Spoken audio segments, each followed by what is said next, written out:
Yeah. Good morning, student. Today we are starting new chapter of geography, chapter number 4, air. In this chapter, we will learn about the air or atmosphere. First, what is atmosphere? Our earth is surrounded by a huge blanket of the air called atmosphere. हमारी जो अर्थ है वो पूरी तरह से एक air के blanket से लपेटी हुई है जिसे हम एटमॉस्फेयर को बोलते हैं. All living beings are depend on totally on atmosphere. हम जितनी भी लिविंग बींग्स हैं वो सभी पूरी तरह से एटमॉस्फेयर पर डिपेंड है. Everybody require for their survival atmosphere. अपने जीवन के लिए सभी को एटमॉस्फेयर की ज़रूरत है. It provide us a air we breathe and protect us from harmful rays of the sun.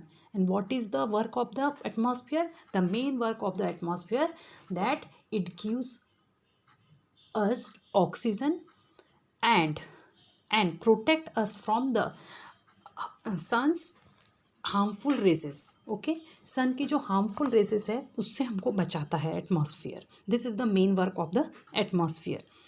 Then first point about the atmosphere, composition of the atmosphere. What is the composition? Composition means कि how to make, what are the things involve in the atmosphere. क्या चीज़ों से बना है, क्या क्या इन्वॉल्वेशन है उसमें एटमॉस्फेयर में, इसके बारे में हम पढ़ेंगे. जैसा कि हम इस ड्राइंग में देख सकते हैं कि हमें दिखाई दे रहा है कि एटमॉस्फेयर में क्या क्या है. जैसा nitrogen 78%, yes, oxygen 21%, two gases which make up the bulk of the atmosphere. और ये सबसे दोनों जो सबसे ज़्यादा गैसेस पूरा बल्क बना रही है एटमॉस्फेयर का. ओके, इसके अलावा और क्या है? Carbon dioxide, helium, ozone, argon, hydrogen.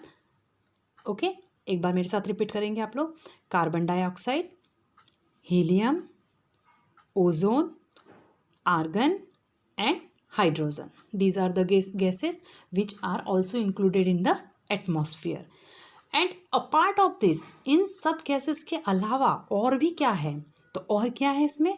और भी दूसरी गैसेस है इसमें. इसके अलावा बहुत छोटे छोटे डस्ट पार्टिकल्स हैं. ओके, देन अब हम देखेंगे कि ये जो इसमें अलग अलग चीज़ें हैं इनके बारे में पढ़ेंगे. जैसे सबसे पहले हम देखेंगे नाइट्रोजन. नाइट्रोजन के बारे में देखेंगे कि नाइट्रोजन कितना है, क्या काम आता है नाइट्रोजन, हमको क्या उससे क्या मिल रहा है. Nitrogen is the most plentiful gas in the air. Yes, जैसा कि हमको अभी समझ में आया 78% मतलब सबसे ज़्यादा प्लेंटीफुल यानी भरपूर. अगर कोई है तो वो कोई गैसेस है तो वो कौन सी है? Nitrogen. Then in our we take some amount of nitrogen into our lungs and exhale. हम कई बहुत थोड़ी मात्रा में नाइट्रोजन ऑक्सीजन के साथ लेते हैं और उसे बाहर छोड़ते हैं. But plant need nitrogen for their survival. लेकिन प्लांट्स को तो अपनी सर्वाइव के लिए नाइट्रोजन सबसे ज़्यादा ज़रूरी है. Bacteria that live in soil and roots of some plants take nitrogen from the air and change its from so that plants can use it.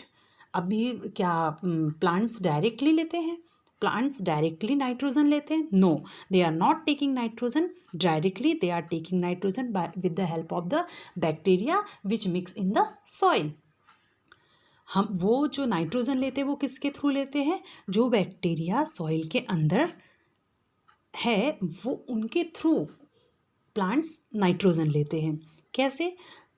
Nitrogen bacteria absorb करते हैं, वो सॉइल में मिक्स होते हैं, सॉइल रूट के through plants को फिर nitrogen provide करता है.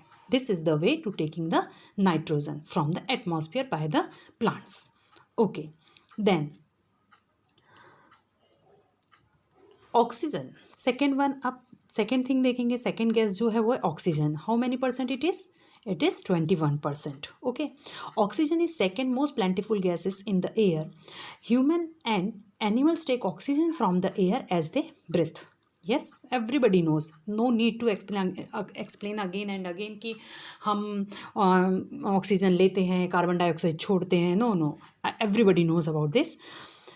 Okay, green plants produce oxygen during the photosynthesis. आपने साइंस में पढ़ा ही होगा कि फोटोसिंथेसिस की जो प्रोसीजर रहती है उस समय ग्रीन प्लांट्स ऑक्सीजन छोड़ते हैं और कार्बन डाइऑक्साइड लेते हैं. Then hence the oxygen content in the air remain constant. That is why oxygen is remain content in our atmosphere. क्यों? क्योंकि प्लांट्स ऑक्सीजन हमको देता है, इसीलिए आज ऑक्सीजन हमारे यहाँ अभी भी सफिशियंट है. Okay, then hence the oxygen content in the air remain constant.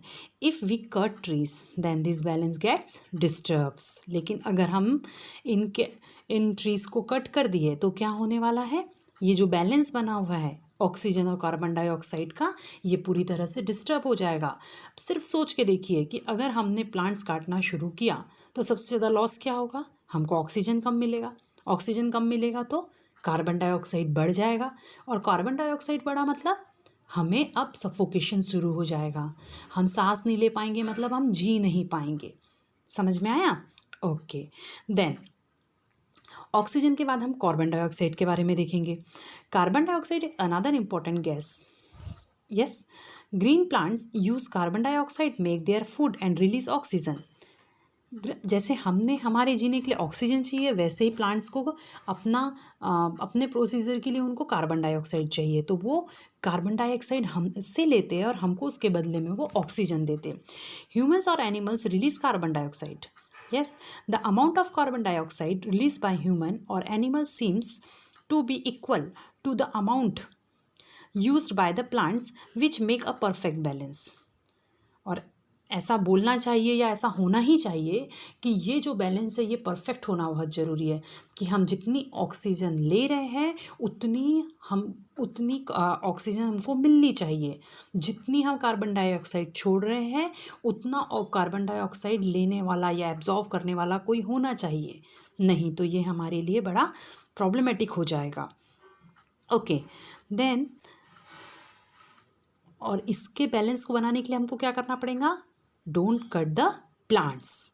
Understand? Okay, then the balance is upset by burning of. और ये बैलेंस क्यों अपसेट हो रहा है बताइए. सबसे ज़्यादा आप देखिए आजकल इतना ज़्यादा अपना घर बनाने के लिए, इंडस्ट्रीज़ बनाने के लिए कट किया जा रहा है प्लांट्स को, फ्यूल्स के लिए, जलाऊ लकड़ियों के लिए, such as coal and oil. Coal के लिए ऑयल के लिए, इन सबको फ्यूल चलाया जा रहा है प्लांट्स को. Then they add billions of tons of carbon dioxide into the atmosphere each year. They add billions of tons of carbon dioxide. कितने लाखों करोड़ों टन्स कार्बन डाइऑक्साइड हमारे एटमॉस्फेयर में इन लोग छोड़ रहे हैं ईच ईयर, एक साल में. As a result, the increased volume of carbon dioxide is affecting the Earth's weather and climate. और इसका रिजल्ट क्या हो रहा है, it increase volume of carbon dioxide. और आज उसके कारण क्या हो रहा है, सबसे ज़्यादा कार्बन डाइऑक्साइड बढ़ रहा है, affecting the earth weather and climate. Carbon dioxide absorb heat and heat up the atmosphere. चलिए, कार्बन डाइऑक्साइड हीट एब्जॉर्ब करता है, लेकिन अगर ज़रूरत से ज़्यादा कार्बन डाइऑक्साइड हो जाए तो वो क्या करेगा, हमारी अर्थ को हीट कर देगा. ओके, समझ में आई ये बात? यस, मैं अब आपको एक चीज़ और बताना चाहूँगी. ये जो डू यू नो है इसको मैं आपको समझाना चाहूँगी, क्योंकि अगर मुझे क्वेश्चन आंसर बनाने हैं तो मैं इनका भी यूज़ कर सकती हूँ. अभी तक मैंने एक्सप्लेनेशन नहीं दिया था, इसलिए मैंने बुक में से क्वेश्चन नहीं बनाए थे, लेकिन अब मैं क्वेश्चन बनाऊँगी. ओके, तो आप लोग इसको भी अच्छे से समझ लेंगे. Carbon dioxide release in the atmosphere create a green house effect bye trapping the heat radiate from the earth. Yes, अब देखिए इसमें बताया है कि carbon dioxide release in the atmosphere, जो कार्बन डाइऑक्साइड एटमॉस्फेयर में बनती है, ठीक है, वो क्या करती है, इट क्रिएट्स, वो बनाती है क्या, ग्रीन हाउस इफेक्ट. नाम तो सुना होगा ग्रीन हाउस इफेक्ट. तो ये ग्रीन हाउस इफेक्ट होता क्या है देखिए. Then trapping the heat radiated from the earth, it is therefore called greenhouse gas. ये पूरी तरह से ट्रैप करके पैक करके रखती है हमारी अर्थ को. इसे हम ग्रीन हाउस बोलते हैं. और earth would have been too cold to live in. However, when its level in atmosphere increase due to factory और देखिए ये क्या हो रहा है, ये क्या करती है हमारे यहाँ अर्थ को, ग्रीन हाउस क्या करता है हमारे अर्थ को, अगर ये ग्रीन हाउस ना रहे ना तो हमारी अर्थ बहुत ज़्यादा ठंडी हो जाएगी। यस, लेकिन अगर ये ग्रीन हाउस इफ़ेक्ट, आप ये सोचिए अगर पानी एक लेवल तक गर्म है तो हम उसको यूज़ कर सकते हैं, लेकिन अगर वो पानी को हमने गर्म बहुत ज़्यादा कर लिया तो वो पानी किसी काम का रहेगा नहीं। वैसे ही अगर ग्रीन हाउस में कार्बन डाइऑक्साइड बढ़ती गई तो इससे क्या होगा, हमारी पूरी अर्थ पूरी तरह से गर्म हो जाएगी, जो कि फिर वो कुछ काम का नहीं रहेगा। Yes, then atmosphere increases due to a factory. अब ये ग्रीन हाउस इफेक्ट क्यों बढ़ रहा है, क्यों इफेक्ट हो रहा है ये, क्योंकि जो फैक्ट्री में स्मोक्स निकल रहा है, कार से निकल रहा है fumes and heat retain increase the temperature of the earth, it is called global warming. और जो ग्रीन हाउस में ये जो कार्बन डाइऑक्साइड बढ़ रहा है उसे ग्लोबल वार्मिंग कहा जाता है। दोनों में अंतर अच्छे से समझेंगे। ग्रीन हाउस क्या होता है, जो एक कार्बन डाइऑक्साइड गैस ने हमको, हमारी अर्थ को ट्रैप करके रखा है, उसे हम ग्रीन हाउस बोलते हैं। इसका मतलब कि वो हमको बहुत ज़्यादा ठंडी से बचा रहा है। लेकिन अगर किसी कारणवश हमारे यहाँ बहुत ज़्यादा कार्बन डाइऑक्साइड बढ़ रहा है, इसका मतलब वो ग्रीन हाउस को और ज़्यादा गर्म कर रहा है, और वो क्या बन जाएगा फिर, global warming. Understand?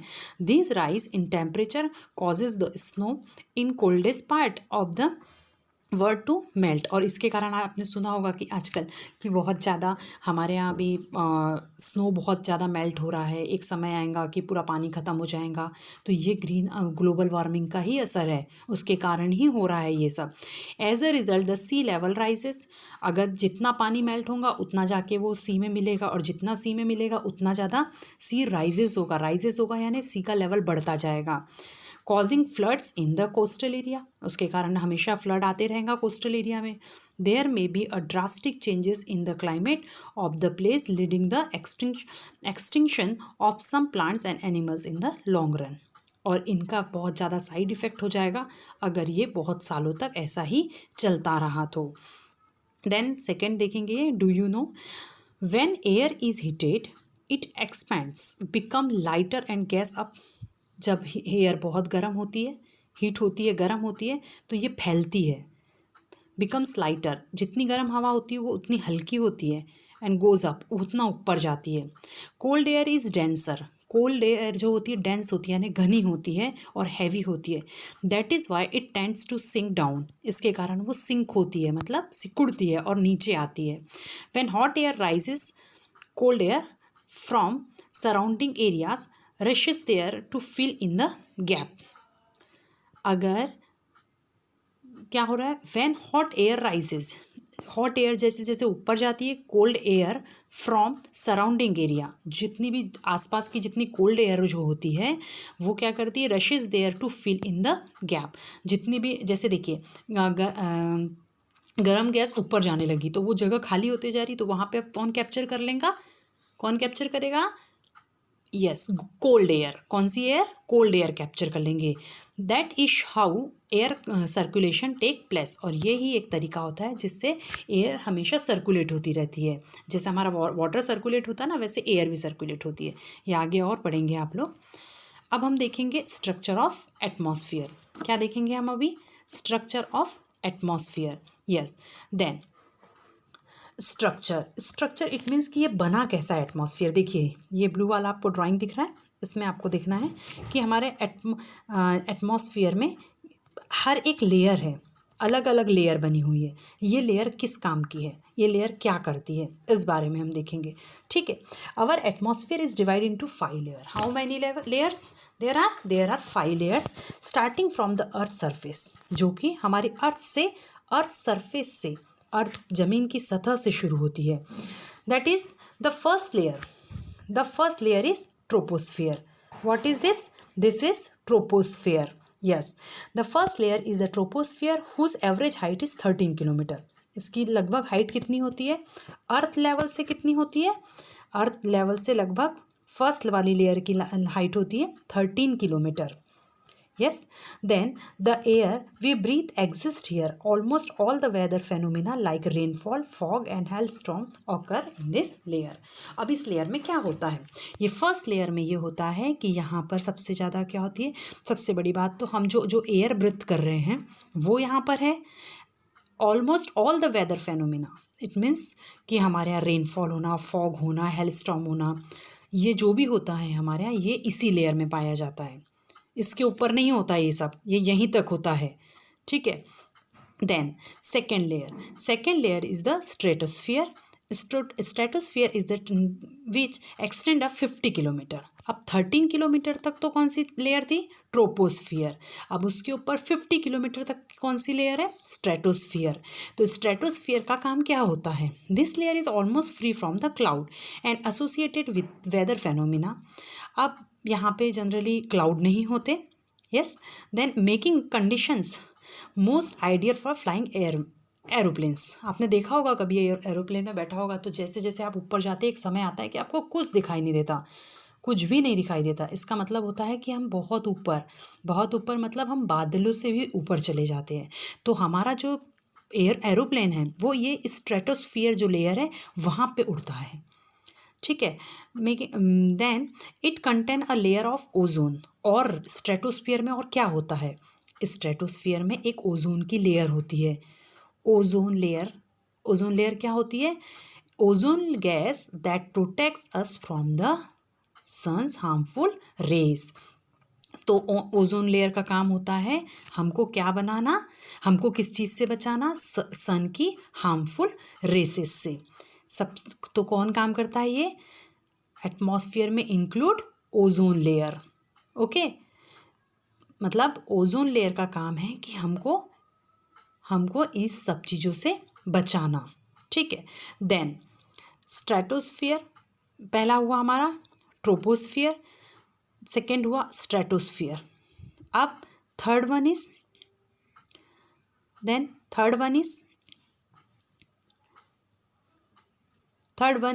Layer is the mesosphere. Yes, जैसा आप दिख रहा है, mesosphere which extend up the height of 80 kilometre. ये देखा हमने, स्ट्रेटोस्फियर 50 किलोमीटर थी. अब मेसोस्फियर कहाँ तक है, मेसोस्फियर कहाँ है, हाइट ऑफ द 80 किलोमीटर, लगभग 80 किलोमीटर है. देन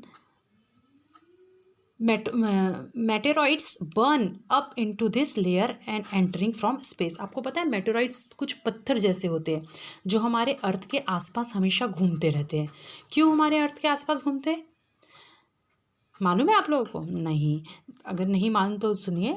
एक्चुअली में हमारी अर्थ में ग्रेविटेशनल पावर होता है, उसके कारण ये जो पत्थर है ये हमारी अर्थ के आसपास हमेशा घूमते रहते हैं, अर्थ इनको खींच के रखती है. तो कई बार ऐसा होता है कि ये जो ग्रेविटेशनल पावर के कारण ये जो मेटेरॉइड्स होते हैं, इन्हें मेटेरॉइड्स और एस्टेरॉइड्स बोला जाता है.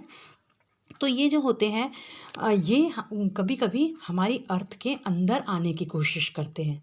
ठीक है. तो क्या होता है, जब ये अंदर आने की कोशिश करते हैं तो इनको एटमॉस्फेयर क्रॉस करके आना पड़ता है. तो जब ये एटमॉस्फेयर के इस लेयर में पहुँचते हैं, मेसोस्फियर की लेयर में पहुँचते हैं, तो ये पूरी तरह से बर्न हो जाते हैं. इसीलिए ये मेटेरॉइड्स, ये पत्थर हमारे यहाँ पूरी तरह से गिर नहीं पाते. नहीं तो आप सोच भी नहीं सकते ये इतने बड़े बड़े मेटेरॉइड्स होते हैं अगर यहाँ गिरने लगे तो. देन मेसोस्फियर के बाद हम देखेंगे fourth layer, that is thermosphere. Yes, that is thermosphere which extend from 80 to 400 kilometre. Thermosphere जो है वो 80 से 400 किलोमीटर तक एक्सटेंड होती है. देन उसके बाद हम देखेंगे, और सबसे ऊपर जो लेयर है नहीं, एक मिनट, इसमें in thermosphere temperature rises very rapidly with increasing height. Thermosphere में ऐसा है जैसे जैसे हम आगे बढ़ते हैं वहाँ पे टेम्परेचर बहुत ज़्यादा बढ़ते जाता है. Ionosphere is a part of this layer. Thermosphere का ही पार्ट है ionosphere. Don't be confuse, thermosphere को नहीं बोलते ionosphere. Ionosphere is the part of the thermosphere. Understand? It extend between 80 to 400 kilometer. Yes, this layer helps to radio transmission in fact radio waves transmitted from the earth are called back or to the earth by this layer. और ये जो thermosphere का काम क्या होता है? Then thermosphere, this layer is help to radio transmission. इसका मतलब क्या होता है? आपको पता है जब हम टीवी की आवाज़ या रेडियो की आवाज़ सुनते तो वो कैसे आती है? वो यहाँ से इस लेयर पे सैटेलाइट से टकरा कर वापस हम तक पहुँचती है। हम टेलीफोन पे बात करते हैं, हम टीवी देखते हैं, टीवी की आवाज़ सुनते हैं, तो ये सब जो सैटेलाइट जो रहता है हमारा, वो कहाँ होता है? इसी लेयर पे